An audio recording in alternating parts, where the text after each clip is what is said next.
Il se trouve que quand on était au lycée, en classe de seconde, avec mon ami Mahmoud Abdallah Salim, on disposait d'un fonds photographique. On aimait la photo et lui, il avait un vieil appareil Rolleiflex qui nous a permis de faire les photos pendant la grève même. Comme on était à l'intérieur de la grève et qu'on était acteurs et témoins, et on a gardé ces photos, j'ai pensé que c'était utile de les montrer aux jeunes d'aujourd'hui plutôt que de les garder à la maison. Je trouve que c'est vraiment une très bonne idée en fait d'initier les élèves à connaître le passé de leur peuple, les gens qui se sont battus pour qu'ils puissent avoir une place en fait dans les sièges de l'école et tout ça, des premières personnes qui se sont battues pour l'indépendance des Comores, qui ont défendu leur honneur face aux calomnies du journaliste qui a vraiment... et ça m'a vraiment frappé en fait leur façon, leur courage et leur résistance face aux difficultés qui sont imposées à eux. Par exemple, dans la forêt, ils ont presque un mois, ils ont passé loin de leur maison, loin de leurs proches, loin des parents qu'ils aimaient. Et genre la façon dont ils ont réussi à endurer de cette genre avec du courage, c'est vraiment plein de gens ignoraient tout de ce qui s'est passé à cette époque-là. Parce que, en fait, le fait que l'école prenne l'initiative de nous emmener ici, ça apporte beaucoup plus de fruits par rapport à si on nous avait dit d'aller lire le livre, par exemple, de Eva Green qui parlait de ça. Et, parce que la plupart des gens, en fait, les élèves, ils ont besoin qu'on les pousse. Je trouve que c'est une bonne chose. J'ai été encore plus ému quand j'ai entendu ma fille Orlène parler de ce qu'elle a ressenti en regardant ces images.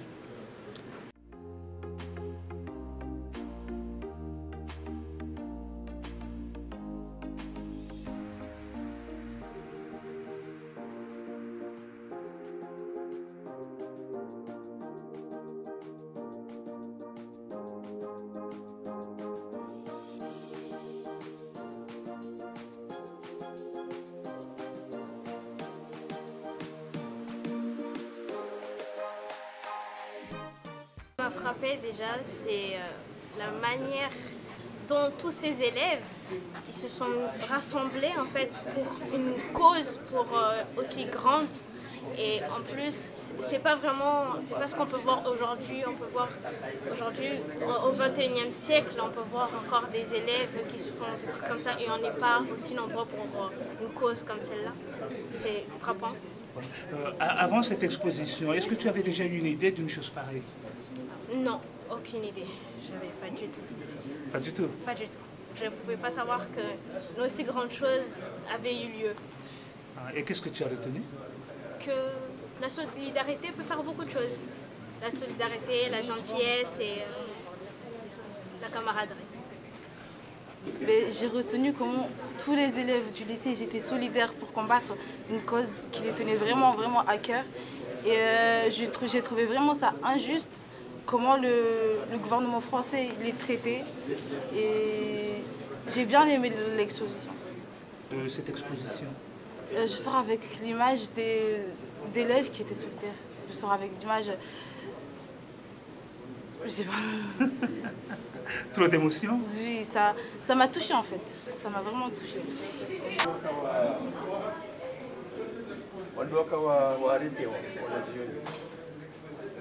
Je pense que M. Mboukana Wakati, aussi une visite tranquillement et exposition rendue jusqu'au lundi, je crois.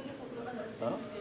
Monet, les témoignages, quand des affaires, donc on doit arrêter.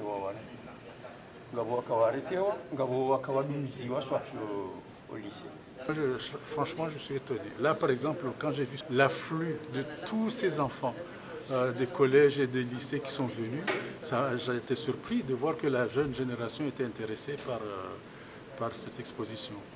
Au moment de l'ouverture, à l'inauguration de l'exposition, j'ai vu l'ensemble, les anciens grévistes, tous mes camarades étaient là. Il y avait plus de 150 personnes Je pense que c'était un indice qui montre que les gens sont intéressés par l'histoire. Et puis après tout, c'est un devoir de mémoire que nous avons voulu faire. Et je crois que ça a marché. La révolte de 68, pour ne pas dire la grève de 68, a été un événement marquant de la vie politique et sociale aux Comores, parce que cette révolte a démontré dans un premier temps qu'on n'est pas obligé de se soumettre à une situation injuste et que quelle que soit, je dirais, l'aisance avec laquelle nous vivions en tant que lycéens, puisque nous étions logés, nourris, véhiculés, même parfois payés, mais cela ne nous a pas empêchés de nous sentir touchés au plus profond de nous-mêmes par l'insulte qui a été adressée aux Comoriens et qui a certainement été une atteinte à leur honneur. Donc nous, jeunes lycéens, qui étions les premiers sur la place de l'accident, nous avions été doublement choqués parce que nous savions que le journaliste qui témoignait faussement du vandalisme qui était censé être fait par les lycéens n'avait pas raison. Donc c'est André Sabas. Je pense que d'ailleurs, d'après ce que j'en ai entendu, il a été torturé par ces événements jusqu'à ce qu'il soit intéressé beaucoup plus, n'est-ce pas, pour couvrir justement l'Afrique et essayer de rapporter de façon beaucoup plus juste, n'est-ce pas, les événements qui s'y déroulent. Quand vous faisiez ces photos justement, est-ce que cette idée avait germé déjà dans votre tête? Quelle idée vous aviez quand vous faisiez ces photos? À vrai dire, non. Non. À l'époque, on n'y pensait pas. On faisait des photos parce qu'on était Mahmoud Abdallah Salim. Lui, il était chef de la section photo de la coopérative scolaire. Donc, on faisait ça de manière automatique en essayant d'avoir quelques photos des amis dans la forêt, quand on était dans la forêt, dans les montagnes et au village de Kouragne. Mais en fait, on ne pensait pas vraiment qu'on allait, 50 ans après, faire une exposition, bien sûr. Une fois qu'on a eu l'idée de faire l'exposition, il fallait compléter ce qui nous manquait. Donc nous sommes allés au CNDRS, où nous avons eu l'archiviste du CNDRS qui nous a aidés en nous remettant quelques photographies. Il y avait le docteur Ouled avec sa collection de photos aussi qui nous a remis quelques photos et ça nous a permis de faire un ensemble cohérent pour l'exposition.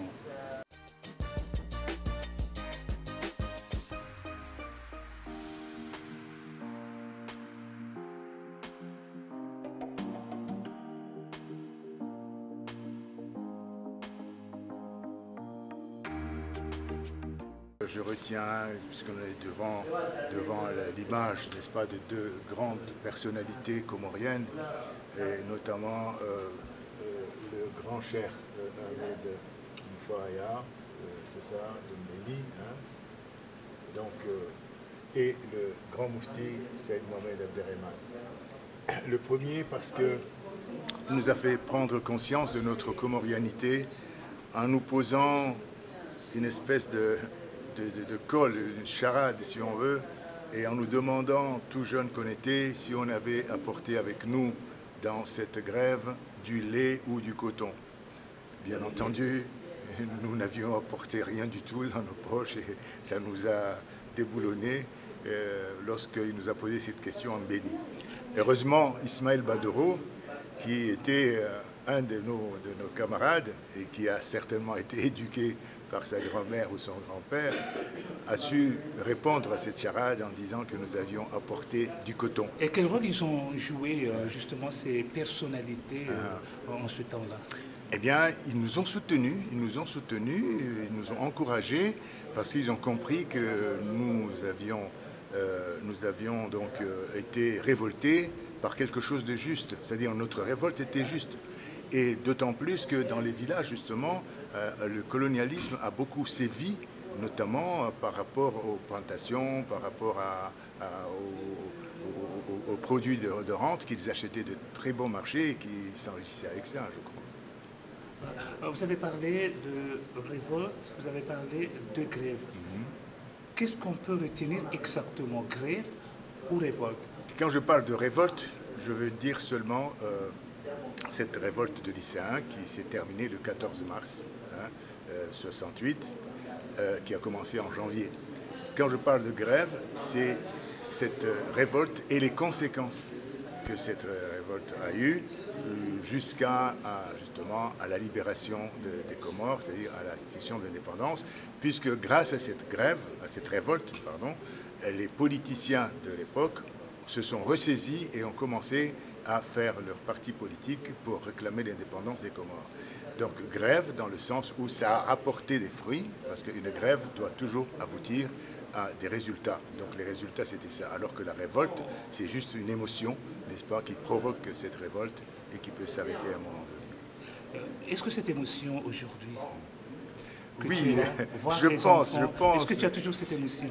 J'ai cette émotion, mais je voudrais parler aussi de quelque chose de plus général, puisque moi je pense qu'il y a un esprit 68. L'esprit 68, c'est ce qui permet à tous les Comoriens, partout où ils sont, de pouvoir dire non à quelque chose qui n'est pas juste. Donc la solidarité. La solidarité, justement, avec les camarades, mais également la solidarité avec le pays. Est-ce qu'actuellement, tu avais quel âge avant ce temps-là? Je pense que je devais avoir 18 ans par là. Et actuellement, est-ce que cette solidarité, depuis ce temps-là jusqu'à maintenant, est-ce qu'elle a subi beaucoup d'influence ou est-ce qu'elle a complètement disparu? Il y a toujours cette solidarité parce que les anciens grévistes se rencontrent de temps en temps, évoquent ça, des livres ont été écrits, donc ça permet aux gens de se voir. Même récemment, des amis de Mayotte qui étaient dans la grève ont fait un voyage exprès pour venir visiter, n'est-ce pas, la génération qui était avec eux au lycée. Et c'était le cas justement de Coucou, qui je fais un petit bonjour, et de Jean-Claude Henry aussi, qui ne manque pas de venir nous voir. Voilà, donc je crois que la solidarité existe toujours.